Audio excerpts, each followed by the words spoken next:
Hello students, welcome to your own YouTube channel. आप सभी का नीरज टेक्निकल क्लासेस में स्वागत है। पिछले वीडियो में हम लोग ने देखा था मैकेनिकल प्रॉपर्टीज ऑफ मटेरियल, और उसमें हम लोग ने सभी प्रॉपर्टीज मटेरियल को मैंने देखा था, और कुछ थर्मल प्रॉपर्टीज जो मटेरियल के थे वो रह गए थे।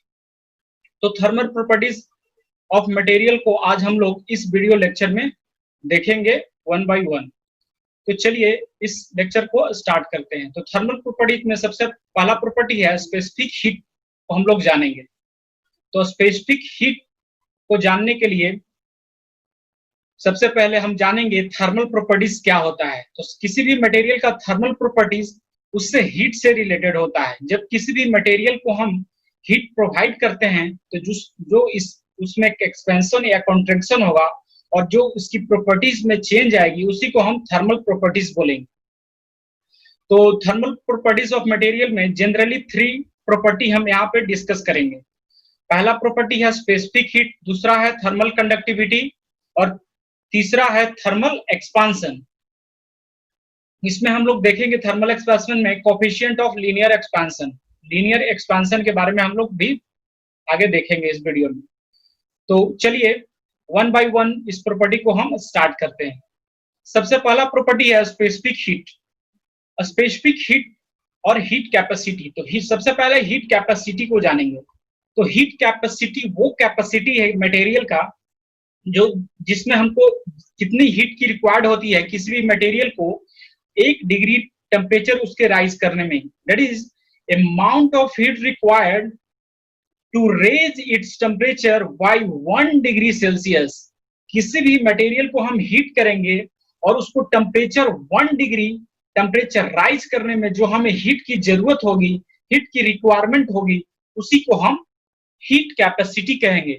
The heat capacity of a material is defined as the amount of heat required to raise its temperature by 1 degree Celsius. And the heat capacity, when the heat capacity is divided by per unit mass, it is known as a specific heat. तो specific heat क्या कहेंगे, कब कहेंगे? जब heat capacity को हम mass से divide करेंगे, per unit mass कर देंगे, उसको mass से divide कर देंगे तो उसको specific heat कहेंगे। तो generally किसी भी term में जब हम एक suffix use करते हैं स्पेसिफिक, किसी भी just for example specific enthalpy, specific entropy, तो वो क्या हो जाता है, वो मास से डिवाइड होता है। Here we also use the heat capacity per unit mass, that it is per unit mass means it is divided by the mass, it is known as a specific heat. Next है heat capacity per mole is known as molar heat capacity. Mathematically heat specific heat को हम represent करते हैं सी से हम represent करते हैं specific heat को। स्पेसिफिक हीट को हम सी से रिप्रेजेंट करते हैं। इसको हम C equal to 1/1 dq by dt, where m equal to mass, T equal to temperature, dq equal to energy content और या हीट कंटेंट इसको बोल सकते हैं, हीट कंटेंट बोल सकते हैं। dq equal to heat order substance to produce the temperature and dt। dq is what, that is जब हम किसी मटेरियल में हीट ऐड करेंगे और उसको से एक्सट्रैक्ट करेंगे, मींस हीट को सबट्रैक्ट करेंगे, तो एक मटेरियल जिस मटेरियल में मैंने हीट को ऐड किया उसके टेम्परेचर ज्यादा होगी और जिस मटेरियल से मैंने हीट को रिमूव किया उसके टेम्परेचर कम होगी। तो हीट का फ्लो होता है हाई टेम्परेचर से लो टेम्परेचर। तो due to temperature difference the heat का फ्लो होगा। here dq is what, that is it is the temperature difference due to heat added or subtracted from a material. Next है for a gas there are 2 specific heat. One is Cp, constant pressure, and next is constant volume, that is constant volume. So one is a specific heat at constant pressure. पहला जो specific heat है वो constant pressure पे होगा और दूसरा जो होगा Cv, एक होगा specific heat at constant volume. Next property है thermal conductivity. Thermal conductivity is defined as amount of heat conducted in a unit time. क्या unit time means per unit time through a unit area, means area is what, 1 meter square, unit area, and unit time 1 minute or 1 second. 1 second or 1 minute, normal to the direction of heat flow when the flow is occurring normal to the direction flow कैसा होगा, normal to the direction of the heat flow होगा। जिधर heat flow होगा उसके normally हम उसका direction जो देंगे उसी को हम क्या बोलेंगे, thermal conductivity. Suppose we have take a plate and its area is 1 meter square and here the temperature is T1 and other side of the plate is temperature T2 and this T1 is greater than T2.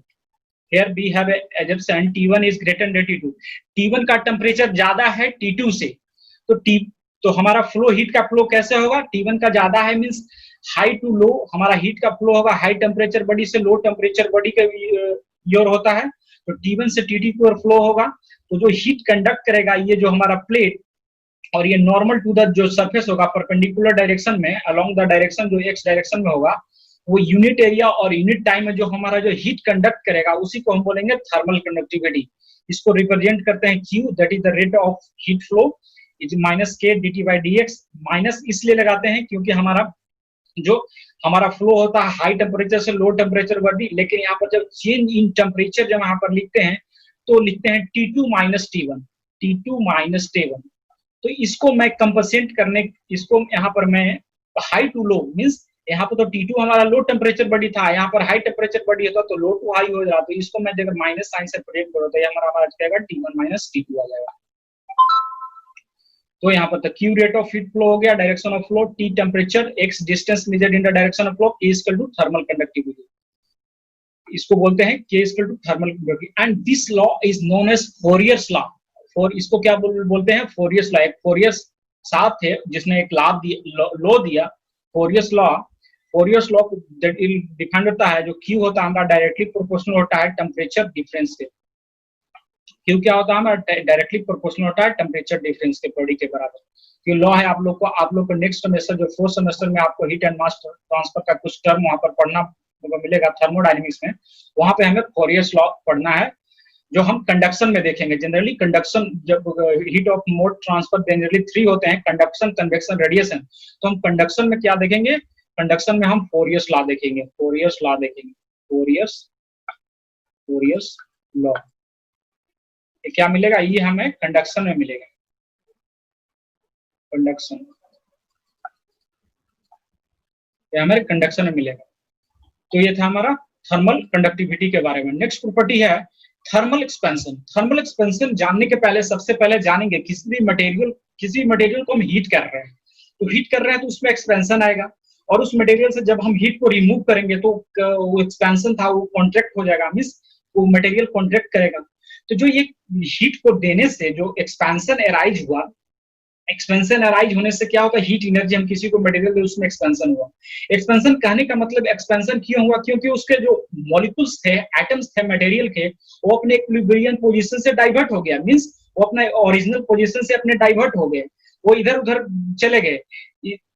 That's why उसमें उनमें expansion हो गया। कुछ उनकी length increase करेगी, किसी की area increase करेगी, किसी की वॉल्यूम इंक्रीज कर गई। जब उसको हम कॉन्ट्रैक्ट करते हैं तो उसकी लेंथ डिक्रीज कर जाती है, एरिया डिक्रीज कर जाती है।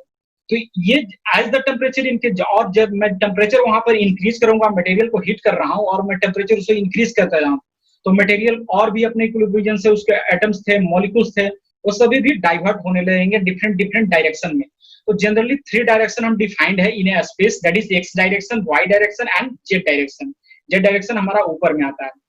तो जनरली जो हमारा एक्सपेंशन होता है वो कंसीडर करते हैं एक्चुअल जो प्रैक्टिस में वो हमारा लीनियर डायरेक्शन में, जो लेंथ की और डायरेक्शन जो एक्सपेंशन होता है उसी को कंसीडर करते हैं। और टाइप ऑफ एक्सपेंशन होते हैं just like the linear expansion, just और भी टाइप ऑफ एक्सपेंशन होते हैं लाइक क्यूबिकल एक्सपेंशन जिसमें हमारा वॉल्यूम इंक्रीज करता है, और एरियल एक्सपेंशन जिसमें हमारा एरिया इंक्रीज करता है। But we have to consider only about the linear expansion of the material. So here we can define a term which is known as coefficient of linear expansion. Coefficient of linear expansion is defined as the increase in length per unit length per degree rise in temperature is called coefficient of linear expansion. एक unit length में जो उसकी length की increment होगी 1 degree temperature rise करने में, उसी को हम बोलेंगे coefficient of linear expansion and it is represented by alpha. Alpha is what? Coefficient of linear expansion. And L not is what? हमारा ओरिजिनल लेंथ. और एल क्या है? हमारा final length. And delta T is the temperature difference. So just like here we have want to define the cubical expansion or areal expansion. तो अगर हम cubical expansion को define करेंगे तो जस्ट यहाँ पर जो लेंथ है उसको हम वॉल्यूम से रिप्लेस कर देंगे. क्या कर देंगे? वॉल्यूम से रिप्लेस कर देंगे. तो हमारा हो जाएगा cubical expansion और कोफिशिएंट ऑफ cubical expansion. उसको हम बीटा से नहीं रिप्रेजेंट करता. The increase in volume per unit volume per degree rise in temperature is called and coefficient of cubical expansion. और अगर हम इस एरिया से रिप्लेस कर देते हैं, इस टर्म लेंथ के जगह अगर एरिया हम जहां लेंथ है वहां पर एरिया मेंशन कर देंगे तो हमारा कोफिशिएंट ऑफ एरियल एक्सपेंशन कहलाएगा. The increase in area per unit area per degree rise in temperature is called coefficient of areal expansion. तो ये था thermal expansion, 3 types, but in actual practice we have to consider only about the coefficient of linear expansion. इसी expansion के बारे में जानेंगे. तो मैंने देखा कि थर्मल एक्सपेंशन क्यों होती है और वो उसको होने से जो एक्सपेंशन होता है 3 डायमेंशनल में, उसको ओनली हम कंसीडर करते हैं लीनियर एक्सपेंशन में. जो हमारा यहाँ पर लिख लगता है लीनियर एक्सपेंशन को सिंप्लिसिटी के लिए करते हैं, क्यूबिकल एक्सपेंशन को ना करके हम करते हैं लीनियर एक्सपेंशन के लिए. एक्सपेंशन और कंट्रक्शन रियलिटी में इंक्रीज होता है. जो एक्सपेंशन और कंट्रक्शन बताया कि जब किसी मटेरियल को हीट करेंगे तो उसमें एक्सपेंशन होगा और उसमें से हीट रिमूव करेंगे तो उसका कंट्रक्शन होगा. देखिए होगा क्योंकि उसका temperature, due to temperature difference, किसी का टेम्परेचर ज्यादा है तो उसमें एक्सपेंशन हुई, किसी के टेम्परेचर कम है तो उनमें कंट्रक्शन हुई. तो ये थर्मल एक्सपेंशन और थर्मल कंडक्टिविटी के बारे में मैंने बताया कि जो amount of heat conductor in unit type, एक यूनिट टाइम में एक यूनिट एरिया है, किसी भी प्लेट की एक यूनिट एरिया है और यूनिट टाइप से उसको परपेंडिकुलर डायरेक्शन में जो हीट फ्लो होगा उसी को हम थर्मल कंडक्टिविटी बोलेंगे. और इसको एक लॉ से गवर्न किया गया है जिसको फॉरियर्स लॉ बोलते हैं, जिसको Q - k dt by dx बोलते हैं. where K is coefficient of thermal conductivity and dt by dx is nothing but it is a temperature gradient. But one by one मैं बोलूँ तो dt is the temperature difference, that is the T1 minus T2, that is high temperature minus low temperature, and dx is the distance measured in the direction of flow. जिस direction में हमारा flow होगा वहां से distance जो major करेंगे वो हमारा x कहलाएगा. और इसके पिछले मैंने देखा स्पेसिफिक हीट के बारे में. तो सबसे पहले स्पेसिफिक हीट के बारे में जाने से पहले हीट कैपेसिटी के बारे में. तो हीट कैपेसिटी वो किस कैपेसिटी है किसी मटेरियल को जिसमें जितना हमारा हीट रिक्वायर्ड होता है किसी मटेरियल को 1 डिग्री टेम्परेचर राइज करने में, जो हीट की हमारी जरूरत होगी उसी को हम स्पेसिफिक हीट बोलेंगे. और जब हीट कैपेसिटी को मास से डिवाइड करेंगे तो उसका स्पेसिफिक हीट कहेंगे. और हीट कैपेसिटी को अगर मोल से डिवाइड कर देंगे तो उसको मोलर हीट कैपेसिटी बोलेंगे. और इसको मैथमेटिकली रिप्रेजेंटेशन में मैंने बताया. तो ये था आज की वीडियो में. और अगर आपको ये वीडियो अच्छी लगे तो वीडियो को लाइक कर दो, साथ ही चैनल को सब्सक्राइब करें. Thank you.